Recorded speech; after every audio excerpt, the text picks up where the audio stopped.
मैं नहीं लिख दूं वेट ऑफ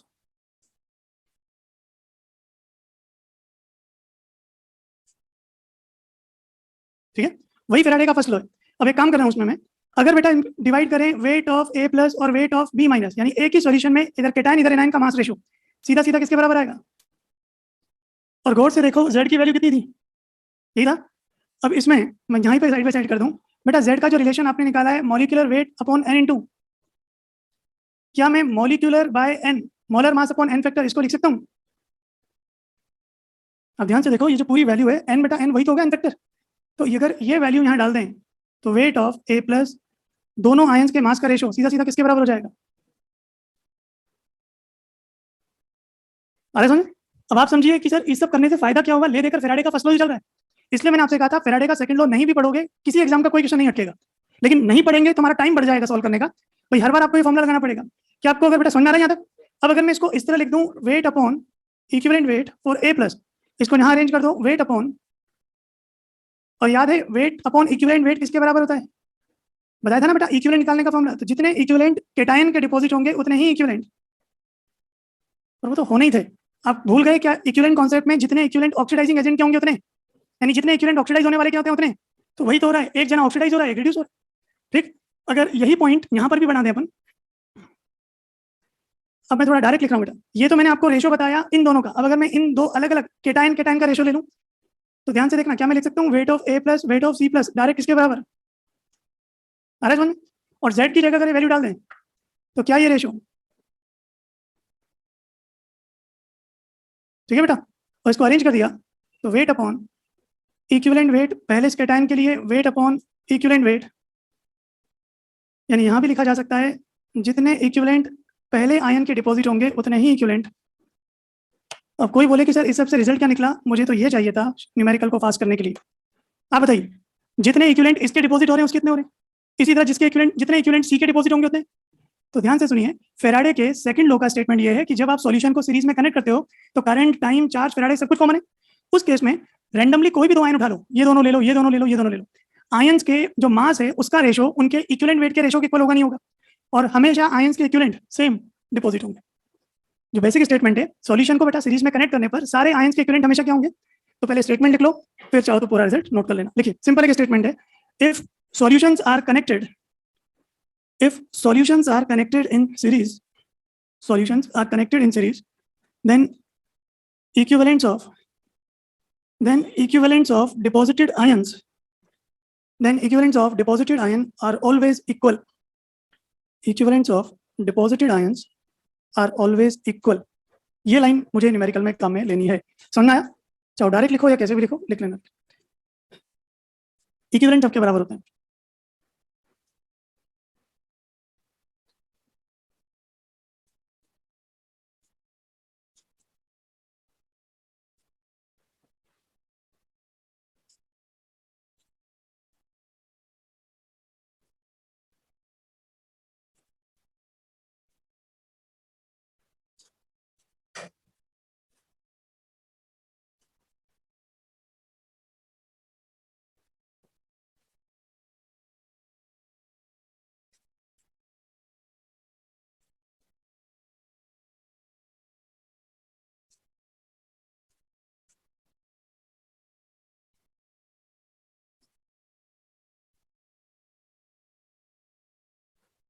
हम्म,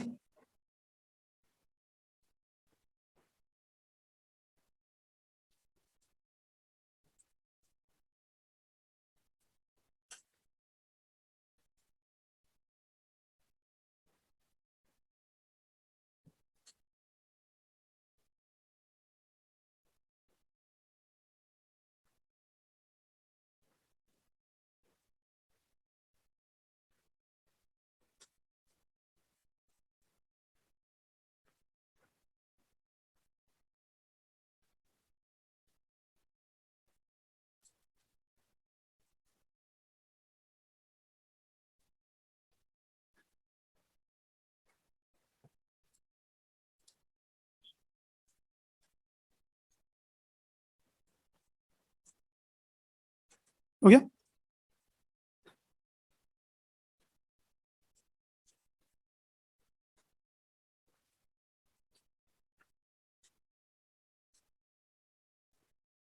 तो समझिए बेटा, अपने तो न्यूमेरिकली आना है। ये पॉइंट समझ में आया? जितना इक्विवेलेंट किसी एक आयन का होगा, सारे आयंस के इक्विवेलेंट बराबर डिपॉजिट होंगे। लो चलिए, न्यूमेरिकल करने से पहले कहीं गलती ना हो जाए, इसलिए एक बार थोड़ा यूनिट्स लिख लेते हैं। ये समझ में आ गया पार्ट? इक्विवेलेंट बराबर होते हैं, बस ये ध्यान रखना। फिर भी आपको लगता है कि सेकंड लो काम नहीं आएगा, तो हम फर्स्ट लो से कर लेंगे सारे न्यूमेरिकल।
कहीं गलती ना हो जाए, इसलिए एक बार थोड़ा यूनिट्स लिख लेते हैं।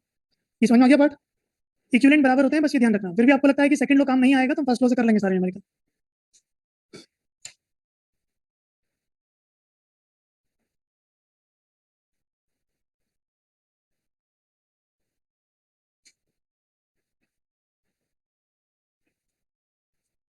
बढ़िया बेटा, चलो करो। चलिए, न्यूमेरिकल्स में थोड़ा ध्यान रखना। मास हमेशा कौन सी यूनिट में आएगा बेटा? ग्राम।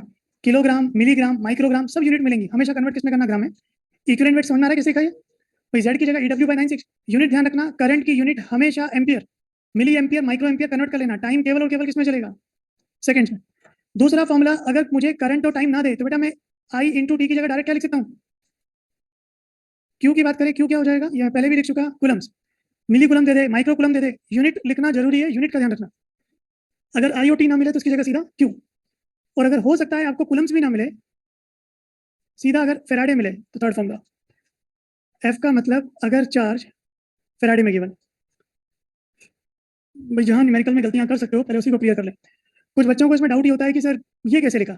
आप बताइए, 96500 कूलम जब पास करोगे, मतलब कितना फेराडे पास कर रहे हो? तो अगर केवल 1 कूलम पास करोगे तो कितने फेराडे पास होंगे? और अगर 1 की जगह 10 या क्यू कूलम पास करोगे तो क्यू कूलम में मतलब क्यू अपॉन, नहीं आया समझ? तो ये जो पूरा पैरामीटर है बेटा, कूलम्स को जब 96500 से डिवाइड करते हैं तो ये पूरी वैल्यू क्या हो जाएगी? फेराडे।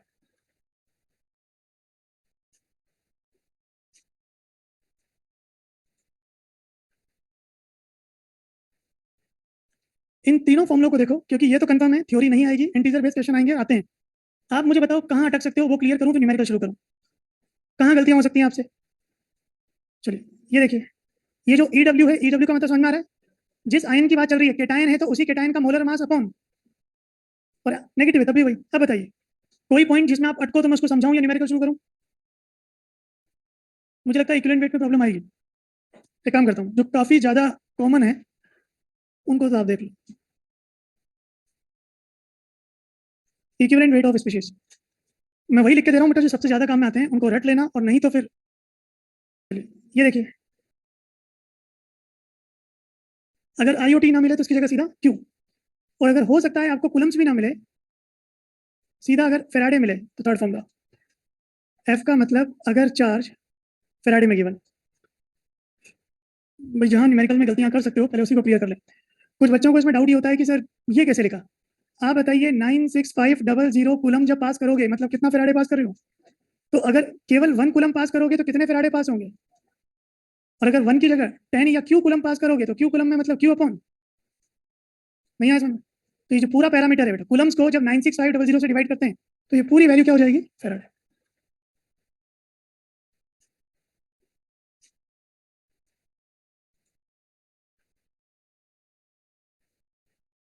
इन तीनों फॉर्मुलों को देखो, क्योंकि ये तो कंफर्म है थ्योरी नहीं आएगी, इंटीजर बेस्ड क्वेश्चन आएंगे, आते हैं।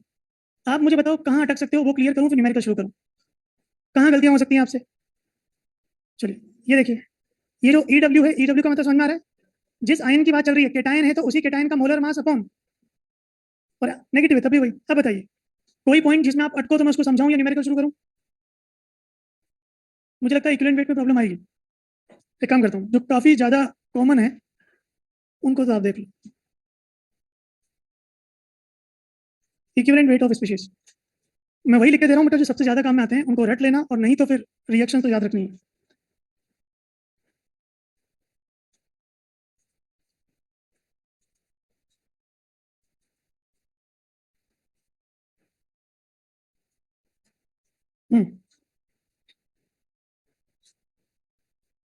करूं सर?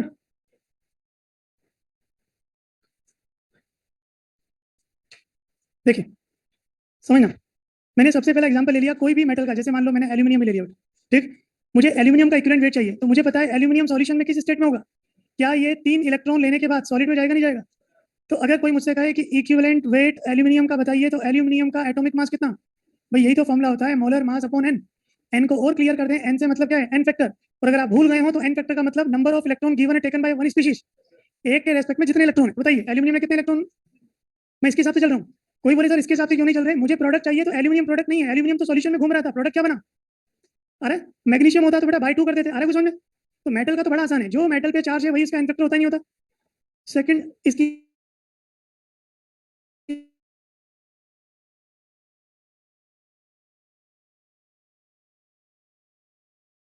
बात करें, कोई मुझे इक्विवेलेंट वेट H2 का बता सकता है कितना आएगा? जिसका इक्विवेलेंट वेट है उसके 1 मोल का मास कितना? 2। और इसका 1 मोल कितने इलेक्ट्रॉन रिलीज कर रहा है? यहाँ कंफ्यूजन होता है। अच्छा चलिए इसी को थोड़ा और आगे बढ़ा दें। कोई इक्विवेलेंट वेट H प्लस का बता सकता है? सिंपल, इसके 2 मोल कितने इलेक्ट्रॉन ले रहे हैं? 2। तो 1H की बात करें, 1H का मास 1। तो कंफ्यूज मत होना, H2 का मॉलिक्यूलर मास 2 होता है, लेकिन H2 का इक्विवेलेंट वेट कितना होगा? नहीं आज समझ। इसी तरह अगर Cl2 गैस, तो बेटा Cl2 गैस 2Cl माइनस, बोलिए इक्विवेलेंट मास Cl2। हमें भी H से ज्यादा मतलब है भी नहीं, हम तो उसी की बात करें। बोलिए बेटा 1 मोल Cl2 का मोलर मास कितना? 71। और इसके 1 मोल ने कितने इलेक्ट्रॉन एक्सेप्ट किए? ये चीजें उलझाती है न्यूमेरिकल में कि सर हमने तो 35.5 एटॉमिक मास सुना था, Cl2 का मोलर मास 71 है, लेकिन इक्विवेलेंट मास 35.5। और लास्ट ये ध्यान रखना, बाकी तो न्यूमेरिकल में डाल दूंगा। ये रिएक्शन ध्यान रखना बेटा, सॉल्यूशन में O2 गैस हमेशा किससे बनेगी? भाई अगर आपने सोडियम हाइड्रोक्साइड लिया है तो प्लस वाला इधर जाएगा तो माइनस वाला, तो OH माइनस, और इसकी रिएक्शन रट लेना। ये तो लिक्विड है बेटा, इससे जो मेन प्रोडक्ट बनता है O2, और साथ में ये रिएक्शन याद होनी चाहिए, काम आएगी। तो बोलिए O2 का इक्विवेलेंट वेट देखो सर, जिसका इक्विवेलेंट मास निकालना है उसका मोलर मास कितना होता है? O2 का पर मॉलिक्यूल कितने इलेक्ट्रॉन एक्सेप्ट कर रहा है? तो इसका मोलर मास 32 है, लेकिन इक्विवेलेंट वेट लिखे इसमें। थोड़े काम की चीजें, कुल मिलाकर रिएक्शन लिखना सीखो, एक दो टर्म में प्रैक्टिस हो जाएगी, काफी काम के। वैसे अगर आप देखो तो इससे बाहर कोई केस बनेगा ही नहीं, केटायन एनायन सब आ गए इसमें।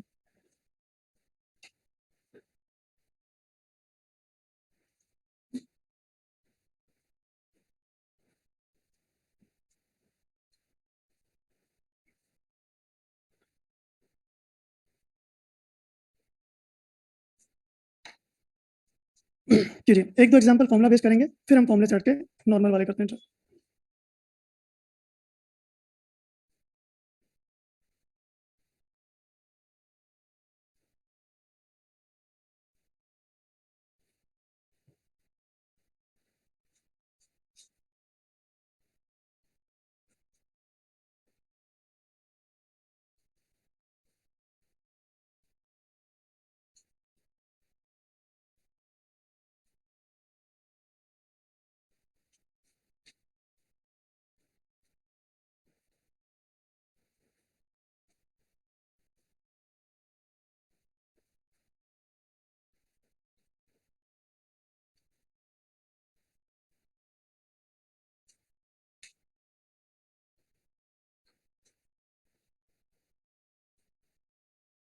कीजिए।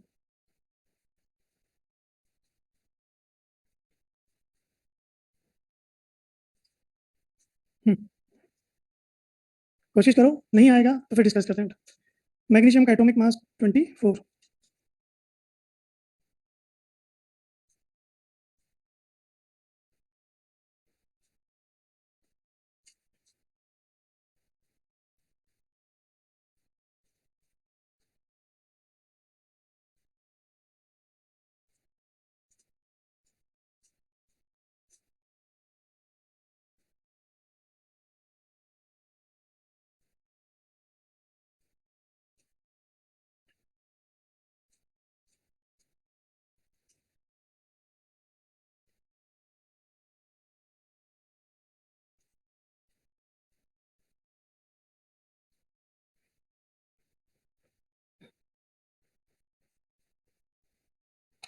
करो, गलत होगा तो एक बार फिर पूरी थ्योरी डिस्कस करेंगे।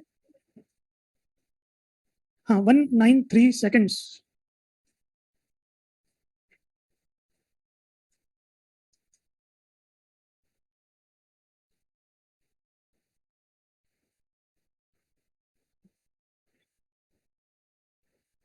अरे हो गया। हम्म,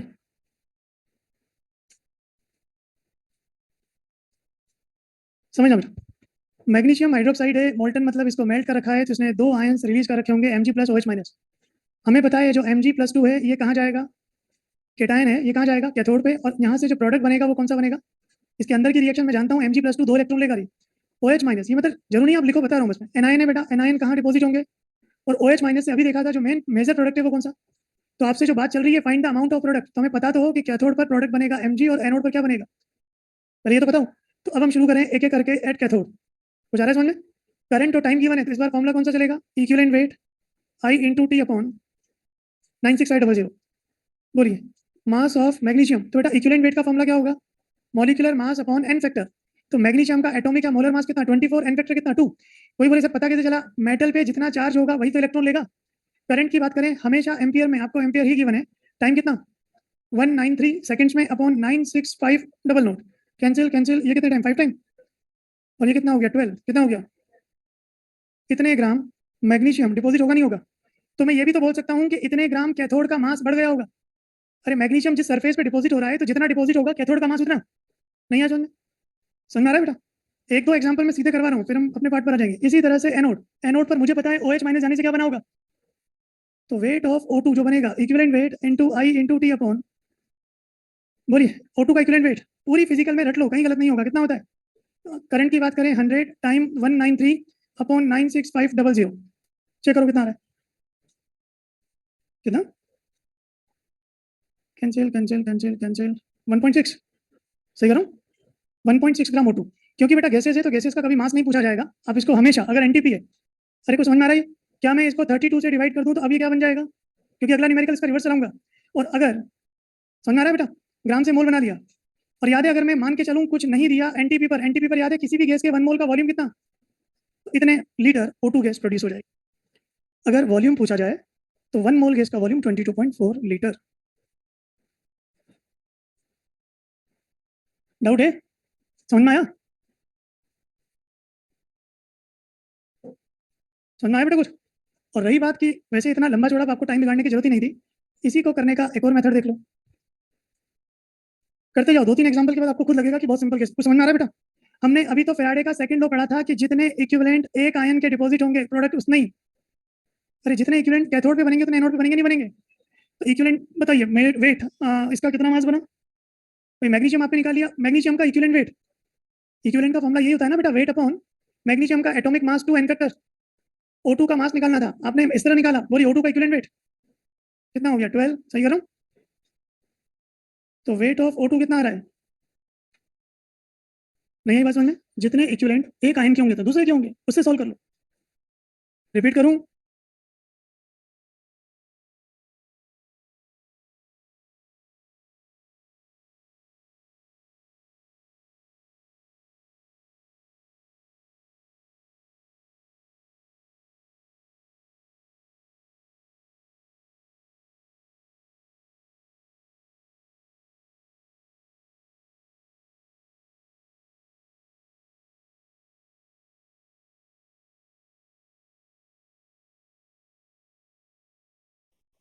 अरे भाई आप इस फॉर्मूले से करना चाहो वैसे कर लो, नहीं तो हमें पता है ना जितने इक्विवेलेंट एक आयन के डिपॉजिट होते हैं उतने दूसरे के, तो जितना मैग्नीशियम डिपॉजिट होगा उतना O2 गैस बनेगी। आ रहा है कुछ समझ में, कुछ समझ आ रहा है, और समझाऊं। इक्विवेलेंट का एक फॉर्मूला और याद करो, क्या था, मोल इनटू था। आप चाहोगे सर वेट ऑफ O2 के बाद अब आप क्या करोगे सर, इससे डिवाइड करके मोल बनाओगे, तो इतना लंबा क्यों कर रहे हो। मैं दूसरा फॉर्मूला लिख सकता हूँ, mole into n factor, n factor बोलो O2 का। तो आप चाहो तो चेक कर लो, एक O2 4 इलेक्ट्रॉन लेगा, तो सीधा सीधा सॉल्व करोगे मोल अपने आप ही आ जाएंगे। आपकी चॉइस, कैसे भी सॉल्व करो, इक्विवेलेंट बराबर कर दो, अलग अलग फॉर्मूले लगा दो, जैसे आपको लगे, टाइम है ऐसा। नेक्स्ट देखो, लिखो।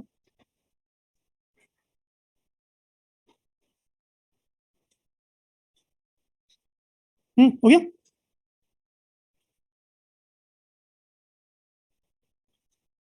देखिए इन इलेक्ट्रोलाइसिस, ये समझ में आया बेटा, in electrolysis of aluminium chloride, in electrolysis of aluminum chloride at NTP 1120 ml 1120 ml Cl2 gas produced. कोई बता सकता है Cl2 गैस कहाँ प्रोड्यूस होगी, एनोड या cathode?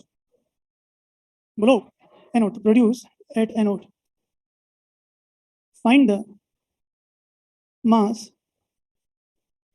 The mass deposited of aluminium at cathode. एक तरफ इतनी गैस बन रही है तो दूसरी तरफ एल्यूमिनियम कितना बनेगा?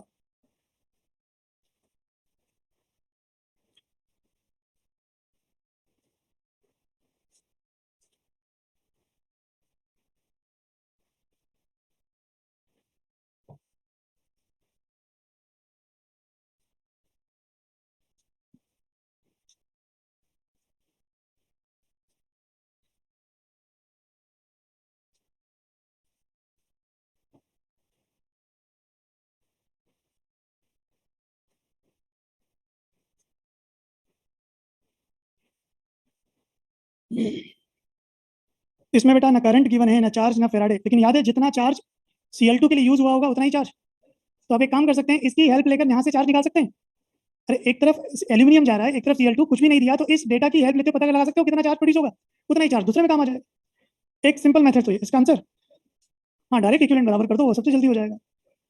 कुछ ना दिया जाए बेटा, करो, मैं दोनों से कर दूंगा। कितना है? 900। 900 क्यों? ध्यान से चेक करो।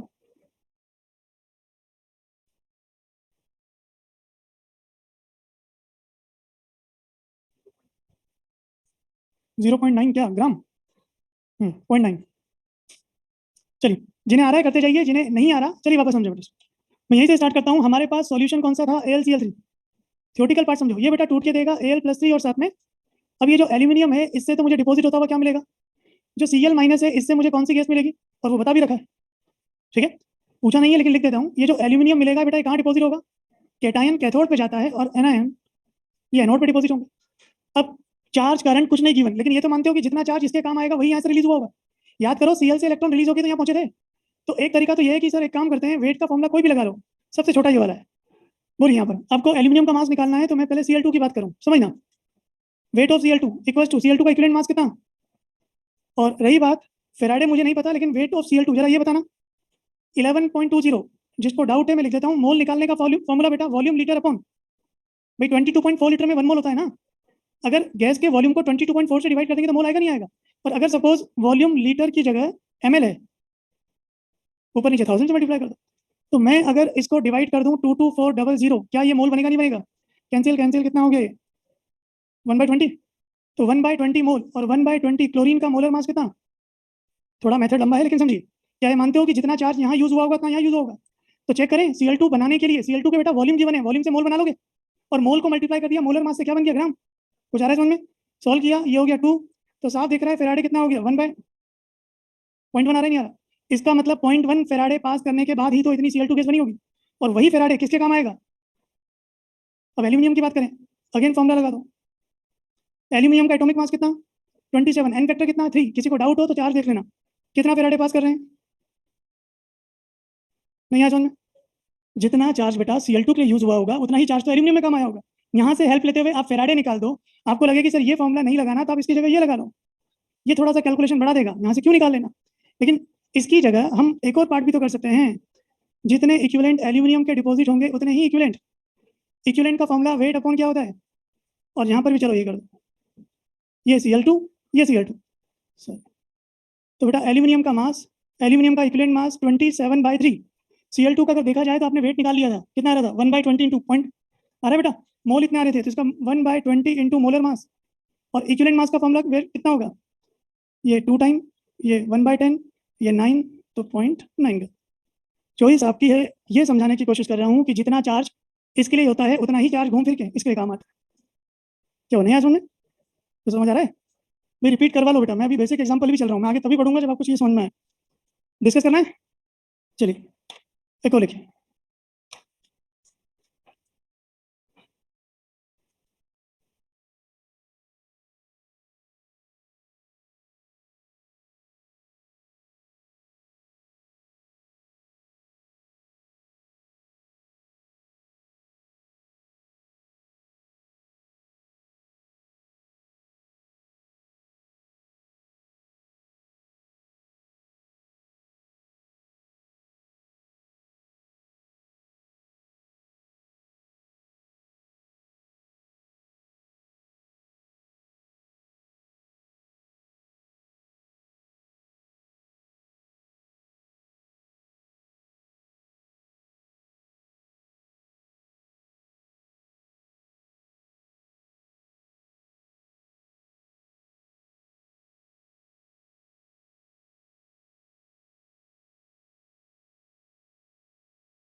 समझ में आ गया? नहीं लिख देता हूँ, जगह बच जाएगी।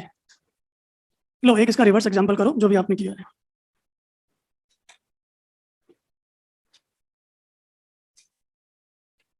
फाइंड द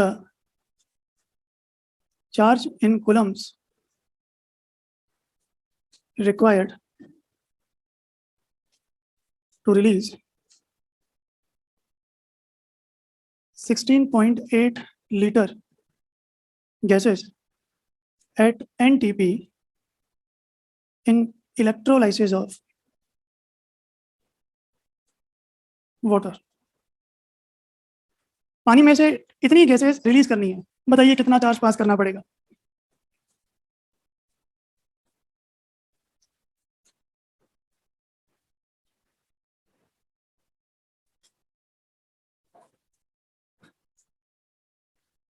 करते जाइए, और जिस स्टूडेंट को लास्ट एग्जांपल में डाउट हो बेटा बिना किसी संकोच के पूछ लो, क्योंकि इसी वैरायटी के एग्जांपल आते हैं।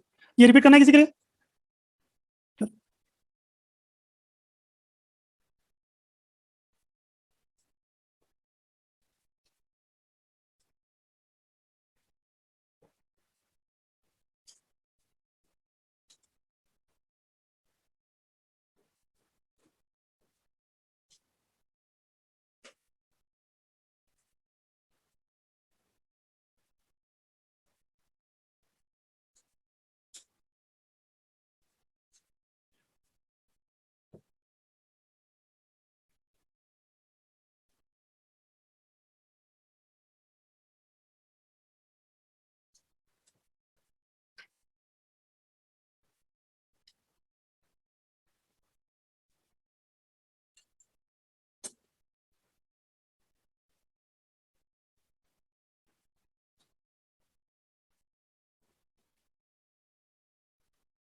ठीक है, चार्ज बोल दिया, इसका मतलब ये नहीं कि आप चार्ज के फॉर्मूले के हिसाब से स्टिक होकर बैठ जाओगे।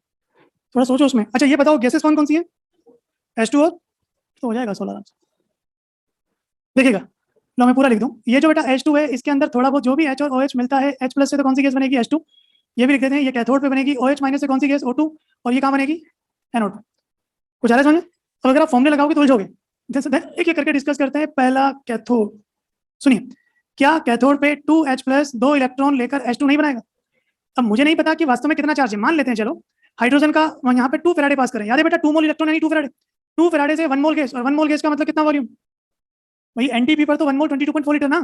तो मैंने 2 फैराडे पास किया तब जाके कितनी गैस बनी? 22.4। अब आपको याद है कि जब मैं इसको डायग्राम में शो करूंगा, जब H प्लस यहाँ जाएगा तो OH माइनस। तो ये भी तो पता है कि अगर 2 इलेक्ट्रॉन यहाँ उतर रहे हैं तो 2 इलेक्ट्रॉन यहाँ से रिलीज भी तो होंगे। समझ में आ रहा है? 2 फैराडे ने हाइड्रोजन का इतना वॉल्यूम बना दिया। उसी वक्त जरा देखो एनोड पे क्या चल रहा है, और एनोड की जो रिएक्शन है वो कौन सी थी? 4OH। 4 से 4 आएगा, 2 कर देते हैं। चलिए ये रिएक्शन 2-3 बार लिखकर देख लेना बेटा, ये काम की। ये समझ में आया नहीं है? OH ने 2 इलेक्ट्रॉन दिए होंगे, वही तो घूमकर यहाँ पहुंचे। तो अब आप बताइए 2 फैराडे पास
पास करने पर O2 का कितना मोल बन रहा है?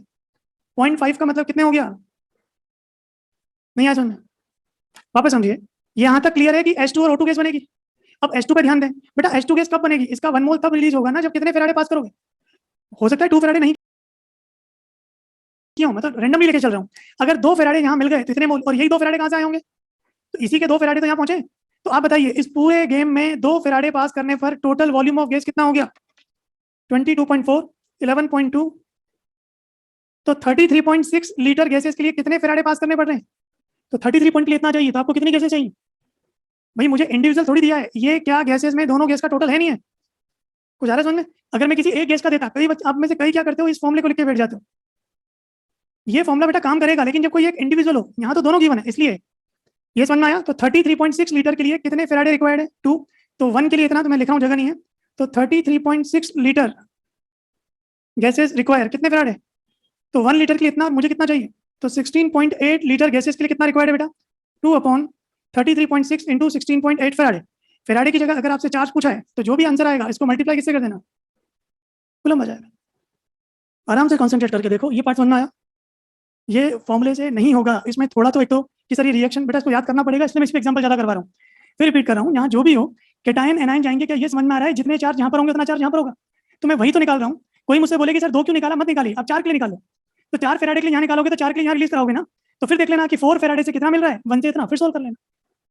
लेकिन ये कंपल्शन है कि अगर यहाँ से 2 फेराडे रिलीज हो रहा है तो यहाँ भी 2 ही पहुंचेगा, तभी तो सोल्व होगा। नहीं आया समझ में? इसको फॉर्मूले से करने की कोशिश मत करो, उलझ जाओगे। सारे न्यूमेरिकल सीधे फॉर्मूले से नहीं होते। रिपीट करूं? कुछ आया समझ में? कहाँ से? नहीं, पूरा तो नहीं। तुम मुझे बताओ तुम्हें कहाँ से नहीं समझ में आया? भाई ये 2 रिएक्शन का पार्ट है, ये याद होना पड़ेगा, बिना याद किए बेटा न्यूमेरिकल नहीं कर पाएंगे। बस हो गया फिर तो। 2 फेराडे पास करने पर अगर इसका 22.4 मिल रहा है तो वही 2 फेराडे से इसका कितना मिलेगा? तो दोनों गैसों के वॉल्यूम को जोड़ सम किया, यानी इतने लीटर के लिए आपको कितने फेराडे की रिक्वायरमेंट है? तो 16.8 लीटर के लिए फेराडे आ गया, simple.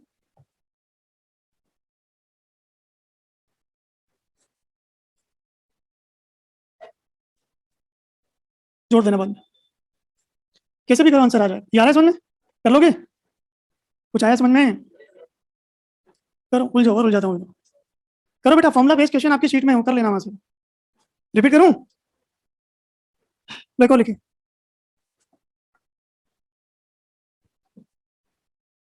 Potassium chloride, potassium chloride, CdCl2, cadmium chloride, potassium chloride, cadmium chloride and chromous chloride, CrCl3. Solutions are connected in series. Find the mole ratio of deposited potassium, cadmium and chromium after passing 1 Faraday. तीनों को series में connect कर दिया, तीनों में 1 Faraday पास कर रहे हैं बेटा सॉल्यूशन में। सीरीज में याद है ना, जितना चार्ज एक में पास होगा सब में कॉमन है। तीनों मेटल के मोल का रेशियो बताइए।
ये आंसर आएगा 6:3:2। अरे देखिए बेटा, हमें रेशियो निकालना है मोल का, पोटेशियम, कैडमियम और क्रोमियम। अब आप बताइए, हर एक एलिमेंट का एटॉमिक मास रटा हुआ वैसा जरूर तो है नहीं, तो क्या मैं इसको लिख सकता हूँ? आपको याद है बेटा इसमें जब सीरीज कनेक्शन होंगे जितने इक्विवेलेंट पोटेशियम के डिपॉजिट होंगे उतने ही कैडमियम के सारे जितने आयन्स हैं सबके इक्वल होंगे नहीं होंगे। मैं डायरेक्ट फॉर्मूला नहीं लगा सकता क्योंकि उसमें एटॉमिक मास चाहिए, मेरे पास क्रोमियम कैडमियम के नहीं, वो कहीं से भी आ सकते हैं। आपको याद है सीरीज कनेक्शन में सबके इक्विवेलेंट बराबर होते थे। चलिए, तो मुझे मोल का रेशियो चाहिए, और क्या मैं इक्विवेलेंट की जगह लिख सकता हूँ मोल इंटू एन फैक्टर? मेरे पास रिलेशन है equivalent equals to mole into n factor. तो यहाँ से बेटा अगर मैं मोल के रिलेशन निकालूं तो मोल का रिलेशन क्या हो जाएगा? इक्विवेलेंट अपॉन, बस यहाँ डाल दो। जब आप जानते हो सबके इक्विवेलेंट बराबर हैं तो क्या ये रेशियो इनके एन फैक्टर के बराबर नहीं होगा? 1:1। कैडमियम पे चार्ज कितना? +2, और क्रोमियम पे चार्ज 3। इसको सिंपल रेशियो में लिखोगे कितना हो जाएगा? 6:3:2। भाई फेराडे बोलने के साथ कई बच्चे क्या करते हैं, कॉपी में इसको लिखने के बाद बैठ जाते हैं और ज्यादा दिमाग लगाते हैं, तो सर ये लो molar mass upon n factor into Faraday. लेकिन आगे नहीं बढ़ पाएंगे क्योंकि मेरे पास, हाँ ये जरूर कर सकते हो आप कि ध्यान से देखो बेटा, क्या मैं मोलर मास को नीचे ले जाऊं तो वेट अपॉन मॉलिक्यूलर वेट ये किसके बराबर हो गया? और मोल ध्यान से देखो किसके बराबर हो गया? फेराडे अपॉन, अब इससे कर लो। तो मोल का रिलेशन आ गया ना, तो इस फॉर्मूले को रख के मैं दूसरा मेथड बता देता हूँ। तो यहाँ रखोगे तो आपको निकालना है मोल रेशियो पोटेशियम, कैडमियम और क्रोमियम। बोलिए मोल का फॉर्मूला क्या है? फेराडे कितना पास कर रहे हो? 1, एन फैक्टर 1। फेराडे सब में कॉमन है, एन फैक्टर 2, उससे भी आंसर वही आएगा। आप फॉर्मूले पे जाना चाहते हो तो वैसे कर लो, वरना वैसे कर लो। क्या हुआ? ठीक हो? एक एग्जांपल होम असाइनमेंट में दे रहा हूँ करंट एफिशिएंसी का, नहीं तो फिर कल डिस्कस करेंगे। कुछ समझ आया बेटा? आपको मेरे मेथड से नहीं चलना, मत चलो सीधा सीधा फॉर्मूला तो फेराडे का यही यूज करोगे। इक्विवेलेंट की जगह लिख सकते हो molar mass upon n factor, उसे मोल में अरेंज कर लो।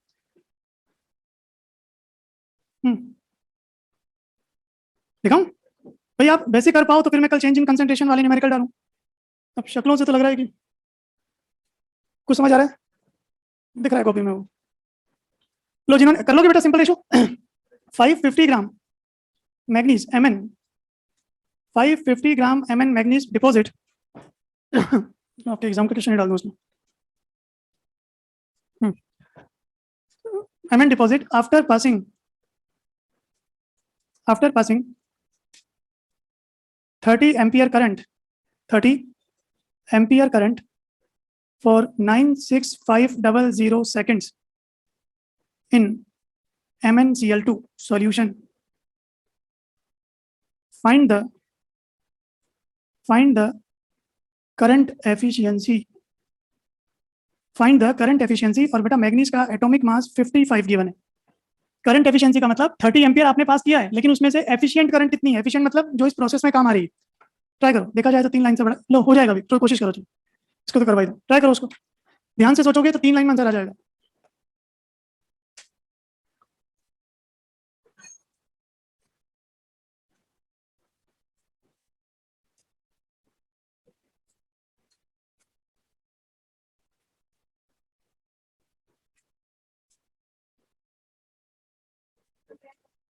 Ten percentage 66 point. बेटा करंट एफिशिएंसी निकालनी है।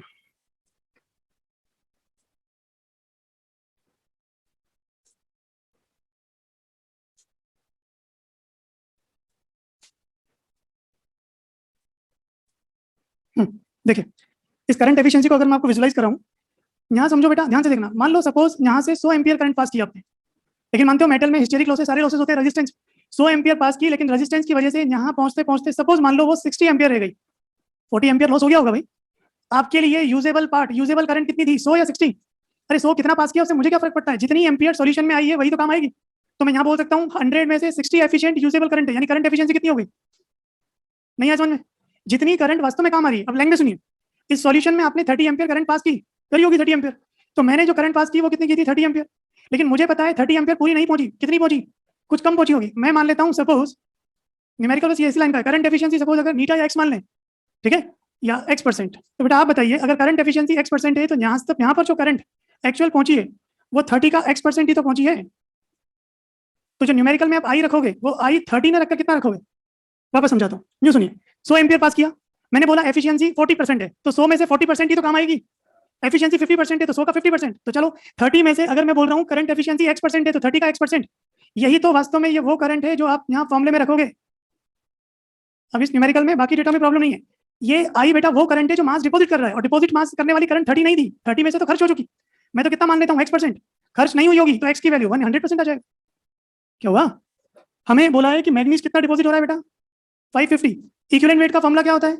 जिसका इक्विवेलेंट वेट निकालना है उसका मोलर मास अपॉन मैग्नीज का एटॉमिक मास कितना 55 और एन फैक्टर कितना, वो बड़ी आसानी से सॉल्यूशन देख के पता लग जाएगा। कहाँ दिखा है? Mn+2। करंट की बात करें, करंट 30 नहीं रखूंगा, वो करंट रखूंगा जो वास्तव में सॉल्यूशन में उतर रही है, वो है 30 का x%। जैसे आपने 0.3x बोला था, टाइम आपने को चेंज, टाइम कितना है 96500 अपॉन 96500 सॉल्व करना तो कितना हो गया? ये हो गया 10, ये कैंसिल, x कितना रहा है 200/3 यानी 66.6%। नहीं आ समझ आ रहा है बेटा? तो इस वर्ड को समझो, आपके एग्जाम का क्वेश्चन एडवांस का करंट एफिशिएंसी वाला, एफिशिएंसी को सीधा मल्टीप्लाई करो, आंसर आ जाएगा। कर लोगे? मैं आज इसमें भी क्वेश्चन नहीं दे रहा, एक दो वैरायटी बाकी है। सॉल्यूशन की शीट हो चुकी और रेडॉक्स की शीट कब कर रहे हो?